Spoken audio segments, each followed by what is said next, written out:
We dug ourselves a big hole, tried to fight our way out, but when you're trying to fight your way out of that kind of deficit, you really got to make every shot to do it. And the bottom line is, I know people don't want to hear this because you're going to ask me about our offense. But what I'm going to tell you is a math quiz, okay? If Ohio State scored 27 in the first half and we'd have held them to 27 in the second half, we'd have won by 2. So we're capable of that. And as a coach, you got to know what your team's capable of. So right now, I've been trying to tell everybody that just because we were Cincinnati and I'm standing on the sideline, we're not as good defensively as we were last year. And they shot 55% in the second half. We had some egregious breakdowns. They did not give us easy baskets. We gave them too many easy baskets.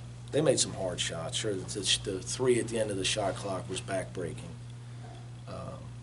Woods hit a couple really tough jumpers in the first half, but that goes on in the course of a game. I'm sure we made a few hard ones too. They got more easy baskets than we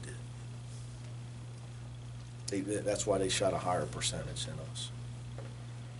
Our post defense wasn't what it needed to be. We're off balance in the low post. A couple times we have no weak side help. I just got to. I've got to do a better job with Trey and Nas in particular. We had a guy play 28 minutes without deflection.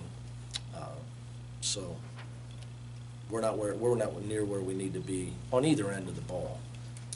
But my disappointment would lie, because kids are trying to, we missed some layups in the first half. Kids aren't trying to miss layups. Defense, you don't have to shoot the ball in the basket. We had some terrible breakdowns. We're leaving our feet for every shot fake. We don't do that in practice. So those are the things I'll be most disappointed about. But I give Ohio State credit. Again, I appreciate them playing. I think the game's great for both of us. Mick, you mentioned the 3 being breaking. I think you were talking about CJ's over Trey. I mean, in that situation, if Trey is conscious of the clock, is that the issue? Doesn't get it all. If you're conscious of the clock, you're guarding the guy with your hand up. Your knees are bent, but your hand is up. Your hand's down, he shoots it, then you put your hand down. So again, but I stress this because I don't want things going out the wrong way. It's my job to coach them. So if a guy's not, in a situation, I obviously haven't done a good enough job with late clock, that's my job to get him to do that. So, but that wasn't the game. Right. Obviously a tough play for us. But what I would always point to is when I watch the film are going to be layups where we don't match up in transition. Layups where we lean on Caleb Wesson, and he just spins baseline. We're off balance. He spins baseline, shoots a layup. Like, we don't guard each other that poorly in practice. Like, we never guard each other that poorly in practice. We haven't thrown a lob. We front the post a lot. We haven't thrown a lob to a guy that caught it and laid it in like they did in the second half ever since June 8th when we started summer workouts. So like those are, and then some bad fouls in the first half. They made 6 straight free throws. Some bad fouls. Just letting the team parade. In a slugfest, you can't give away layups and free throws. We're just not. We don't have enough firepower right now on offense. Obviously, with Kane going 1 for 10 and Jaron Cumberland sitting on the bench, we don't have enough firepower. So what we're capable of, though, in my opinion, is being much better defensively. So, can you discuss the importance, Mick, of finding a second option after Jaron, scoring option? I knew it was coming. Yeah, but look, the guys on the team are the guys on the team. Trey Scott is way better than he played tonight.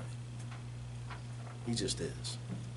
But again, it's his first start of his college career, and he's playing in a game against a really good team.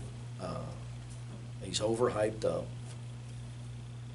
and he's just a better player than that. You know, I think he'll get better as he gets minutes. Same with Nasir Brooks. You know, Kane Broom has got to shoot the ball with more arc, and I haven't done a good enough job of getting him to do that. But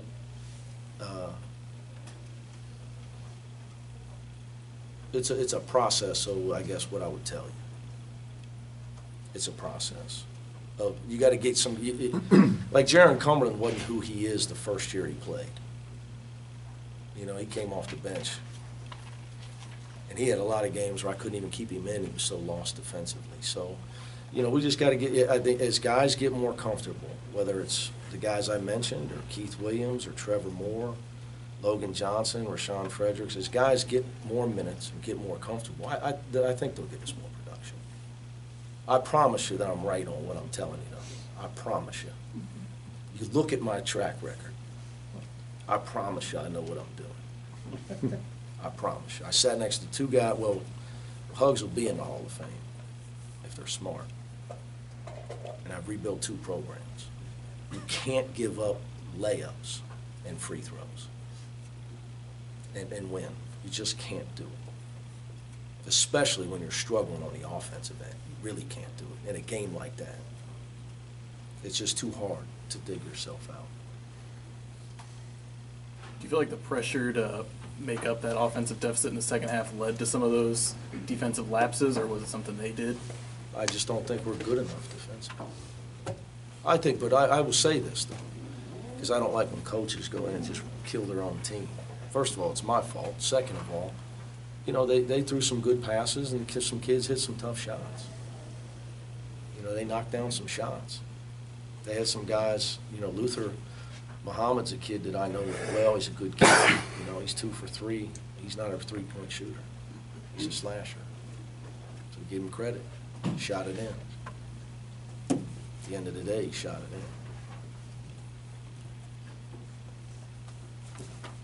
in. Anything else? You talked a lot about rim protection. 7 block shots. Did you feel better about that? I think sometimes when that's because you're getting beat too much. I don't like us leaving our feet when we're the primary defender. You got to block shots as a help guy. So, but too many times when we're the primary defender, you got to wall the guy up. He's faking you. They do a good, you know, they got solid guys. They're going to stay on their feet and fake you. You got to block shots when you're the rotation guy. We did a decent job of that. I think we did. You know, the kids played hard. Look, our guys tried. We got a lot of work to do. We got to clean up a lot of stuff. We got kids with good attitudes. When you're, the thing about doing this though is that because, you know, Tom Izzo always plays hard games early. He always says it's because he wants to know how good his team is, or he also wants to know what he needs to work on with his team. And his team will listen when they lose. So we just got to keep, you know, that's how I got to approach it. You lose, you know, and that's just what we got to do. Look, that's who we are this year.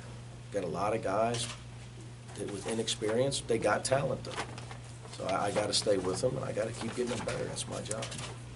The Jaron foul trouble, I know you talked about in this Brutal. offseason. And the situation, you know, at this time of year in a game like that, it's brutal. But again, like you know, I'll leave you guys with this. Math quiz. Give up 27 in the first half. Hold them to 27 in the second half. Win by 2. Or at least would have had, you know, the game. A point being, you have a chance to win. So, I know everybody's going to run out of here and say, who's the second scorer? But I get it. I understand it. Is 27.5, is that an expectation for you, though? Oh, we've been doing that for a long time around here, my friend. Long time. 64, though, it's not like giving a bunch of points. Give up 37 in the second half, 55% from the field. I'd be fired by now if we did that every game. I would not be the coach here. If we averaged giving up 55% in the second half of home games and 37 points a game, I'd have been long gone. I'd have been long gone. I promise you. Thanks, guys. Thanks, Coach.